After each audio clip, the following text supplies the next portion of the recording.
अस्सलाम वालेकुम, मैं हूं अरहम खान। आप देख रहे हैं सियासत राउंड अप। सबसे पहले बात करेंगे खैबर पख्तूनख्वा की वादी तीरा में जो ऑपरेशन है, उस हवाले से पाकिस्तान तहरीक इंसाफ तो अपना एक अलग मौकफ रखती है, लेकिन खैबर पख्तूनख्वा असेंबली में अपोजिशन लीडर डॉक्टर इबादुल्लाह उन्होंने प्रेस कॉन्फ्रेंस किया पेशावर में और उन्होंने ये कहा है कि भाई ये जो तीरा में ऑपरेशन का फैसला है, ये खैबर पख्तूनख्वा के जो वजीर आला हैं सुहेल आफरीदी, उनकी ज़ेर सदारत एपेक्स कमेटी का जो इजलास हुआ था उसमें हुआ था। और उन्होंने कहा कि जो सूबाई हुकूमत यानी खैबर पख्तूनख्वा की जो हुकूमत है वो बज़ाहिर मुखालफत कर रही है। इसके अलावा उन्होंने कहा कि भाई ऑपरेशन हुकूमत की ईमा पर ही हो रहा है और अगर उनका बस नहीं चलता तो वो कुर्सी छोड़ दें। इसके अलावा प्रेस कॉन्फ्रेंस में उन्होंने खैबर पख्तूनख्वा हुकूमत की जो कारकर्दगी है उसको भी तनकीद का निशाना बनाया और उन्होंने कहा कि खैबर पख्तूनख्वा हुकूमत की जो कारकर्दगी है, जो परफॉर्मेंस है, वो ज़ीरो है, सिफर है।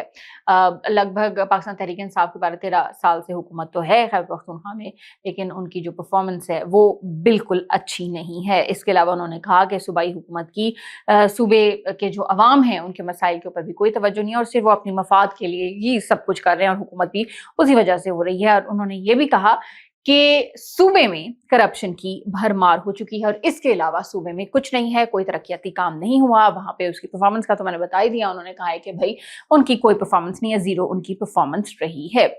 आगे बढ़ते हैं, बात करते हैं बोर्ड ऑफ पीस की और इसके हवाले से बहुत ज़्यादा बात हो रही है सोशल मीडिया पे भी, वैसे भी बात हो रही है। और हमारे जो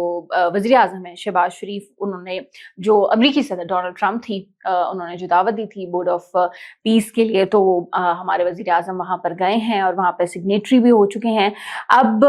जो सिक्योरिटी ज़राए हैं उन्होंने कहा है और ये मैं आपको बता दूं, एक मुलाकात हुई है और जिसके अंदर लगभग 30 से 40 जो है सीनियर जर्नलिस्ट वहां पर मौजूद थे और उनसे ये मुलाकात हुई है और उसके अंदर क्लियर कट ये बता दिया गया है कि भाई जो अमरीकी सदर के बोर्ड ऑफ पीस में जो शमूलियत है उसके ऊपर बेसिकली वजाहत दी गई है और वजाहत देते हुए कहा गया है कि पाकिस्तान ने तकरीबन 8 जो बड़े ममालिक हैं उनके साथ मिलकर बोर्ड ऑफ जो पीस है उसमें शिरकत का फैसला किया और पाक फौज हमास को गैर मुसल्लह करने या फ़लस्तीन समेत किसी मुसलमान के खिलाफ इस्तेमाल नहीं होगी। और जब ये सवाल हुआ, सोर्सेज के मुताबिक ही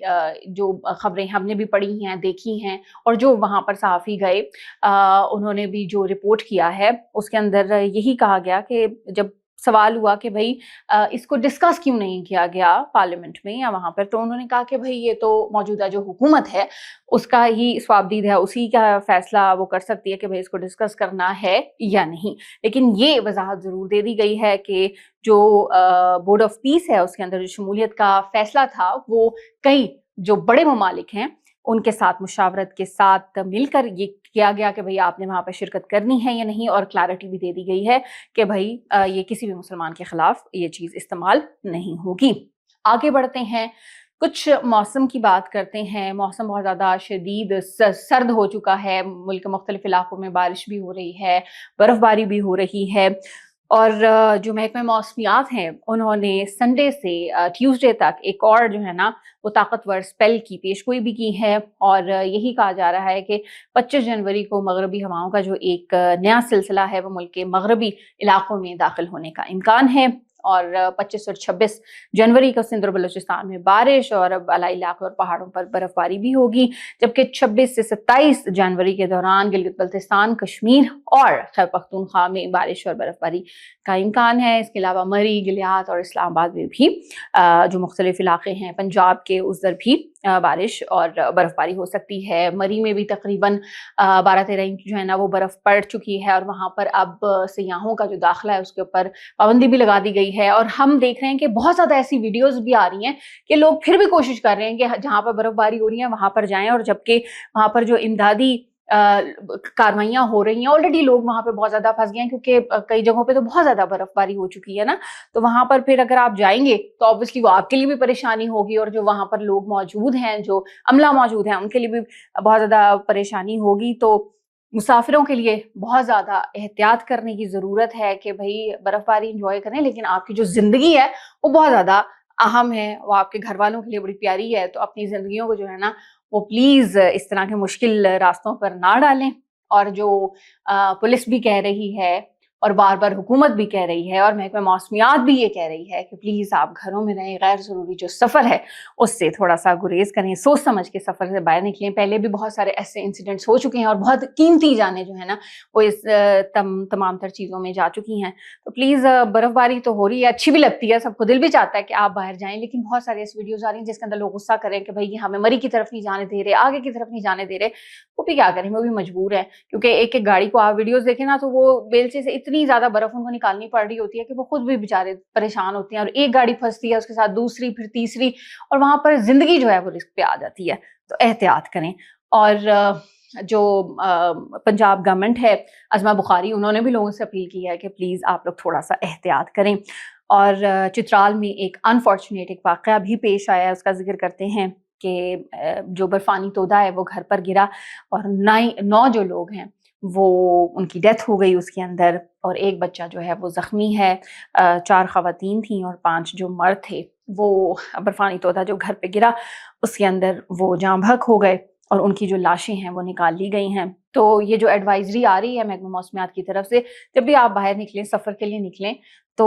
پلیز ان چیزوں کو ضرور مد نظر رکھیں. جان ہے تو جہان ہے، جان ہے تو تبھی تو آپ دیکھ سکتے ہیں برف باری، ورنہ پھر چیزیں جو ہے نا وہ بڑی خراب بھی ہو جاتی ہیں. اچھا، آخر میں اب بات کریں گے، سندھ گورنمنٹ نے یہ اعلان کیا ہے اور یہ کہا ہے کہ آگ سے جو متاثرہ گل پلازا ہے اس کی اثر نو تعمیر کی جائے گی. یہ فیصلہ کر لیا گیا ہے اور ذرائع ان کا یہ کہنا ہے کہ سندھ حکومت اپنے بجٹ سے جو گل پلازا اس کی تعمیر کرے گی، اور یہ جو کثیر المنظرہ گل پلازا ہے اس کی تعمیر تقریباً کہا جا رہا ہے کہ 1 سال کے اندر مکمل کر لی جائے گی. اور جب تک مکمل ہوتی ہے اس کی تعمیر تو تب تک جو ہے نا وہ اس کے بعد ہی جو دکانیں ہیں وہ الاٹیز کو دے دی جائیں گی. اور ماہر تعمیرات سے بھی مدد حاصل کر لی ہے سندھ گورنمنٹ نے، ایسا بتایا گیا ہے. اور یہ بھی ساتھ کہا جا رہا ہے کہ جب تک اس کی تعمیر ہوتی ہے تو کاروبار کے لیے عارضی جو جگہیں ہیں وہ دی جائیں گی، اور اس حوالے سے جو عارضی کاروبار کے لیے جگہیں ہیں نا وہ بھی سندھ حکومت نے منتخب کر لی ہیں. تو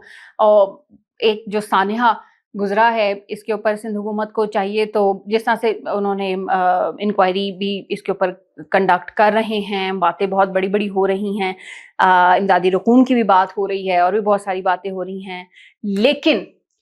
دیکھنا یہ ہے کہ کیا سندھ حکومت واقعی اپنے وعدوں کے اوپر پورا اترے گی، یا پھر وہی جس طرح سے پہلے ایک واقعے ہوتے چلے جاتے ہیں، سانحے ہوتے چلے جاتے ہیں، اس کے بعد وعدے دعوے جو ہے نا وہ سب آتے ہیں اور اس کے بعد ہوتا کچھ بھی نہیں ہے. تو دیکھتے ہیں کہ سندھ گورنمنٹ اب کیا کرتی ہے. یہ تھا آج کا ہمارا سیاست راؤنڈ اپ. انشاءاللہ اگلے ایپیسوڈ میں آپ سے پھر ملاقات ہوگی. اپنا بہت سارا خیال رکھیے گا. پاکستان زندہ باد.